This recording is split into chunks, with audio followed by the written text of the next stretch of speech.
আমি জানি না এই হঠাৎ করে ৫০ বছরের মধ্যে কিন্তু পিআর পদ্ধতি নিয়ে কোনো কথা বর্তমান রাজনীতি যারা চাচ্ছে এই পিআর পদ্ধতি নিয়ে কিন্তু অতীতে কখনো এই প্রশ্নটি তো এখন আলোচনায় আসছে যে জামাতে ইসলাম এই নির্বাচনের দাবিতে পিআর পদ্ধতিকে এত গুরুত্ব কেন দিচ্ছে, তাদের স্বার্থটা আসলে কোথায়?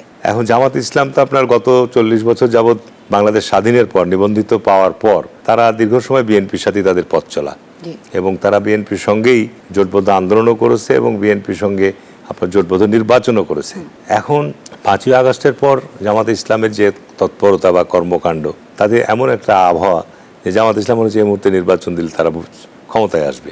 কিন্তু জামাত ইসলামের জন্মলগ্নের পর থেকে এই পর্যন্ত পাকিস্তান আমল থেকে শুরু করে বাংলাদেশ স্বাধীন হওয়ার পর তাদের একটা পার্সেন্টেজ ভোট আছে সারা দেশে সব নির্বাচনী এলাকাগুলোতে, কোথাও ২%, কোথাও ৩%, কোথাও 10%, কোথাও 15% ভোট আছে। সব মিলিয়ে একটা হয়তো ৫-৭% বা 10% ভোট হতে পারে।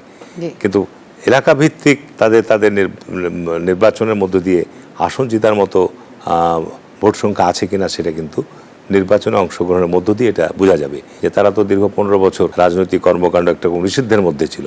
এখন তারা যে সংগঠিত হয়েছে, তারা গতকালকে সারা দেশ থেকে লোকজন নিয়ে সেটা বড় সমাবেশও করেছে।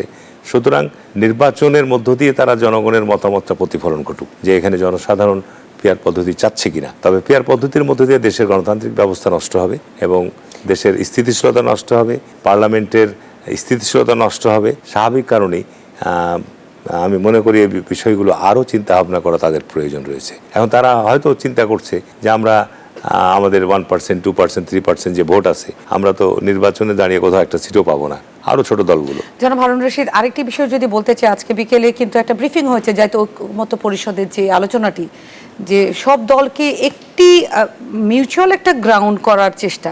সেক্ষেত্রে বক্তব্যটি ছিল যদি 5টি বিষয় এক না হয়, একটি বিষয় যদি এক হয় তাহলেও হয়তো আমরা নির্বাচনের পথে এবং গণতান্ত্রিক যে প্রতিষ্ঠা সেই পথে একটু এগিয়ে যেতে পারি।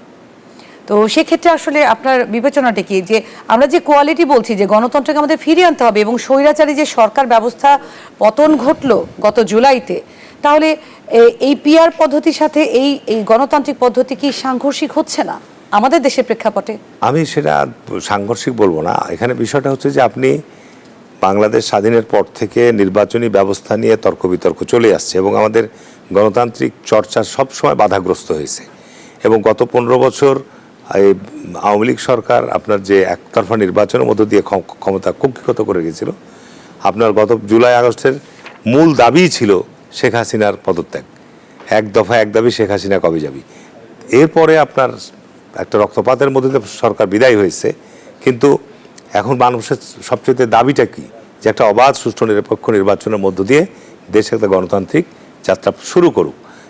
গণতান্ত্রিক যাত্রা শুরু করার পর আপনার এখন বাংলাদেশে পার্লামেন্ট নাই, বাংলাদেশে ইউনিয়ন পরিষদগুলোর অবস্থা নাজেহাল, আপনার পৌরসভা নাই, সিটি কর্পোরেশনগুলো নাই। জনগণ কিন্তু জনপ্রতিনিধিদের সেবা থেকে ভীষণভাবে বঞ্চিত হচ্ছে এবং দেশের সংকট বাড়ছে। তো এইখানে পিআর পদ্ধতি চাই কিনা আজকে যে সমস্ত দলগুলো দাবি করছে, ঠিক আছে জাতীয় সংসদ নির্বাচন শেষ হোক, তারপরে সংবিধানের মধ্যে গণভোটের প্রভিশনটা আসুক, তারপরে আমরা জনমত যাচাইয়ের জন্য দরকার হলে জাতীয় ভোট গণভোট করব।